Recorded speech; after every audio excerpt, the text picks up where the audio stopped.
वो सही तरह से नहीं हुआ, परिवार वालों का आरोप है। देखिए, कहीं न कहीं कोई ना कोई कमज़ोरी तो रही ही होगी, लेकिन हॉस्पिटल में भी जो टीम लगी थी, उसने अपने से तो भरपूर प्रयास किया ही होगा। लेकिन अगर समय रहते ही इस प्रिंस को भी शिफ्ट किया गया होता तो शायद आज इसकी मौत नहीं हुई होती, ये बच भी गया होता।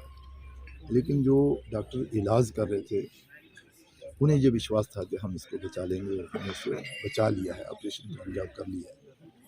लापरवाही शर्मा के साहब, खिलाफ लापरवाहियों की बात करें, 2 तारीख को एक बड़ी लापरवाही होती है क्योंकि सैनिटाइज किए बिना इस इलाके को ओपन कर दिया जाता है। एक धमाका होता है जिसमें मज़ीद 2 बच्चे अपनी जानें गंवाते हैं। उसके बाद हम देख रहे हैं कि लगातार लोगों की तरफ से जो मांग कही जा रही हैं उनको पूरा नहीं किया जा रहा, बल्कि उन पर सिर्फ सियासत खेली जा रही है। आज भी जिस तरह लोगों के अंदर आज भी गुस्सा है, दोबारा लोगों के अंदर है कि अगर NIA को केस नहीं दिया जाता, इसका अंतिम संस्कार नहीं किया जाएगा। शर्मा साहब, ये वक्त है सियासत का या लोगों को इंसाफ दिलाने का वक्त? इस समय हम सबको इकट्ठे होकर जहाँ जो शहादतें हुई उनके परिवार वालों को संवेदना देने का वक्त है और इस जंग और इस युद्ध को इकट्ठे होकर लड़ने का समय है।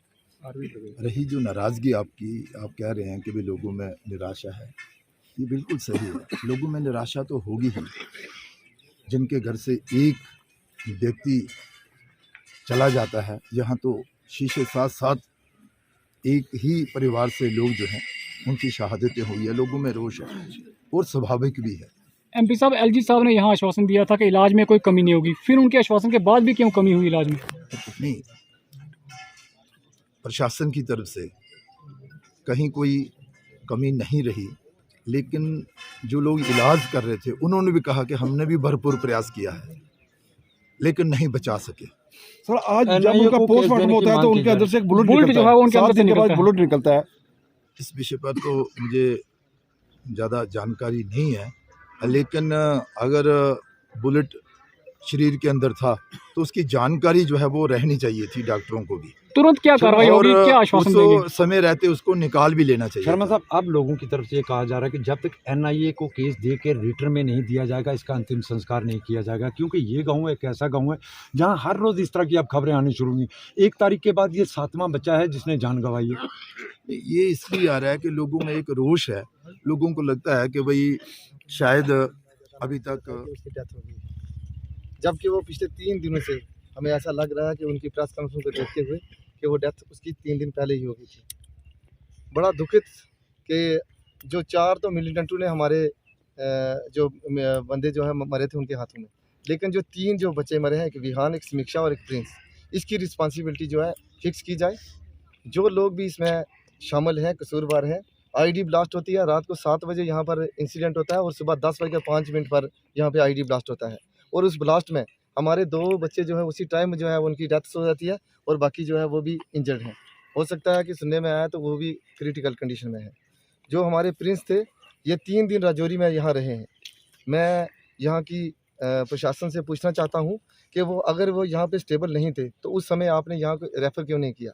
आप बड़े बड़े लीडर अगर कोई होता तो उसी समय आप यहाँ से लिफ्ट करके एम्स में भेज सकते थे। आप यहाँ पे उधमपुर ब्रिगेड में भेज सकते थे। और उससे भी बड़े दुख की बात तो ये आई कि जो आज उसका पोस्टमार्टम हुआ है, पोस्टमार्टम में भी एक जो है बुलेट वो निकला है। इससे बड़ा और हमारे लिए क्या हो सकता है? 3 दिन जो है वो जम्मू में इन्होंने रखा और आज ही सुबह जैसे ही हमें ये पहले ये न्यूज़ देते हैं, 5 मिनट बाद ये कह देते हैं कि बीजी के अंदर जो है हमने 2 टेररिस्ट जो मार गए हैं जिन्होंने अटैक ढांगरी में किया था। बड़े दुखित ये हमारे ऊपर मतलब राजनीति जो कह रहे हैं कि सरकार भी कर रही है और अभी हमें लगे कि सिक्योरिटी एजेंसीज भी कर रही हैं। पूरी तरीके से हमारी सिक्योरिटी एजेंसी फेल हो चुकी हैं इस इंसिडेंट में। LG मनोज सिन्हा साहब यहाँ पर आए थे, उन्होंने ये वादा किया था कि 7 दिन के अंदर अंदर आपको वेपन्स दिए जाएंगे। क्या अभी वो हमारे इस दिन का इंतज़ार कर रहे हैं कि कोई बड़ा हादसा और हो? वो जो टेररिस्ट अभी तक पकड़े नहीं गए हैं वो यहाँ ही घूम रहे हैं। हम पूरी तरीके से असुरक्षित हैं और हमारी ये पहली डिमांड थी खास करके इस एरिया की कि यहाँ कम से कम एक यूनिट जो है वो आर्मी की लगाई जाए, RR की लगाई जाए, लेकिन हमारी कोई नहीं। CRPF भेजी जाती है यहाँ पर और CRPF हमारी क्या प्रोटेक्शन करेगी? वो खुद अपनी प्रोटेक्शन जो है वो हमारा एरिया जो कम से कम ये बहुत जंगल एरिया, पहाड़ी एरिया सारा एरिया है। और जो आज जो इंसिडेंट हुआ है, हम जो सदमे से अभी बाहर नहीं निकले थे, जख्म दोबारा हमारे ऊपर दोबारा से गया।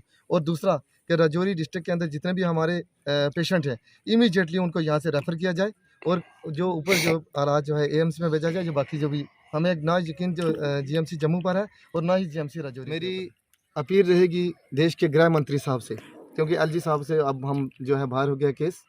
मैं आपके सभी चैनलों के माध्यम से मैं गृह मंत्री से अब यही अपील करूंगा कि इस केस को एनआईए के हवाले किया जाए। आज 7 दिन हो गए हैं, कोई भी इन्वेस्टिगेशन, कोई भी सुराग नहीं लगा पाई ये एजेंसियां जो भी हैं, और जल्दी से जल्दी इसको, और ख़ास करके मैं आपके चैनल के माध्यम से ये बता देना चाहता हूँ कि 2 बजे तक हमारा अल्टीमेटम है इनको कि हमें कोई ना कोई लेटर लिखत में दें कि हमने ये जो जितना भी जो हमारा इंसिडेंट हुआ ये एनआई के हवाले किया। अगर नहीं किया तो हम डेड बॉडी जो संस्कार नहीं करें। देखिए, जम्मू के लोग यहाँ पर राजनीति करने के लिए आ गए हैं। इतना दुख के माहौल में सभी लोगों ने हमारा समर्थन किया है। आउटसाइडर में जम्मू बंद की कॉल नहीं की हुई। शर्म आनी चाहिए उन जम्मू के सभी हिंदू लीडरों के ऊपर जो अपने आप को अपने हिंदुओं का रहनुमा समझते हैं। और इतना बड़ा इंसिडेंट हुआ जम्मू, वो एक दिन के लिए अपना बिजनेस बंद नहीं कर सकते। हम धन्यवाद करते हैं वहाँ की बार एसोसिएशन का कि जिन्होंने एक दिन के लिए अपना काम सस्पेंड किया। और हम आज जम्मू में एक कुत्ता भी मरता था तो यहाँ के लोग, यहाँ की पूरी एडमिनिस्ट्रेशन जो हमारे जो जितने भी लोग हैं सभी के सभी बंद करते थे उनके समर्थन में। लेकिन अनफॉर्चुनेटली ऐसा उन्होंने क्यों किया? यहाँ आ जाते हैं अपनी संपत्ति जताने के लिए। हमें उनकी संपत्ति की ज़रूरत नहीं है। अगर हम यहाँ मरे हैं, हम खुद अपना सारा सिस्टम कर जाना जानते हैं। धन्यवाद।